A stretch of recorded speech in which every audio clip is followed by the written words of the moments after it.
than we had previously expected to get. So where's Corey? Hello, mate. Hi.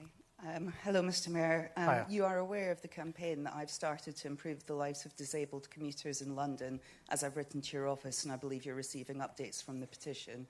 I'm asking TfL to add "Look up, does someone need your seat?" to their automated announcements. Can I rely on your support with this campaign, and will you use the full powers of your office to make sure that TfL will implement the change to help disabled commuters in London? Absolutely. It's Excellent. very important. I mean, Thank you. Okay. When do we come and check? It is really important to check. I mean, public transport must be what it says on the tin. And there are so many Londoners who have hidden disabilities or disabilities that are visible that we need to make sure we address. So, for example, just to give you some ideas of what we're doing, you've seen the badges we've now got in circulation. We piloted it, it works, and it's really good, it's innovative. We've got investment to have more step-free stations than ever before. We currently have 74. The idea is in the next 2-3 years, go up to 50% of the tubes, London Overground, the Elizabeth Line, trams being accessible to those who use wheelchairs. Really important. But you're right, simple announcements can help us all be aware, because it's part of living in a civilised city, the fact that those of us who haven't got disabilities help those that have so they can get about our city.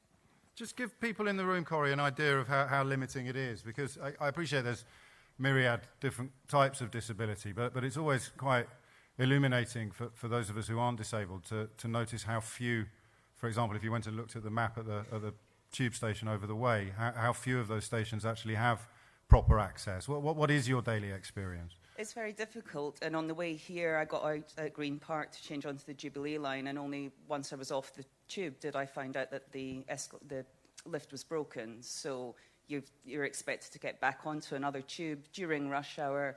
Everyone's looking down, and the badge scheme is fantastic, and it's especially good for people with invisible infirmities or impairments. But if people aren't looking up, and it's not selfishness, it's just how we travel in London. It isn't people being mean. It is just the case that people don't look up, and I think a simple announcement would go a long way. TfL have been very positive, but I really would like your backing, and I'd like you to speak to them and get this implemented. We could do this overnight, can't we? Yeah, we can. But also, we can go a step further, which we are. We now also have trained all our staff to make sure they're aware, because you're right, some of the time it's just not being aware, and just making people aware by training makes a big difference. That includes our bus drivers. Over the last 2 years, we've spent a considerable amount of time training up and professionalising bus drivers as well, and you'll have been aware of the recent decision we've taken to make sure those who are in wheelchairs and get onto a bus have space on the bus for them to use, particularly when there's a potential conflict between mums and dads with buggies and those in wheelchairs as well. And I'm really proud of the progress we've made. But James is right, there's no reason why we can't speed it up. And let me get back to you. Before you leave, I want one of my staff to get you details, and I know you email anyway, and I'll give you a timeline of when we'll see some change that you can notice and be proud of. That's hugely appreciated. Thank you. And you know where you can get hold of me if you don't hear from him. Let's move on now to the issues of safety and security.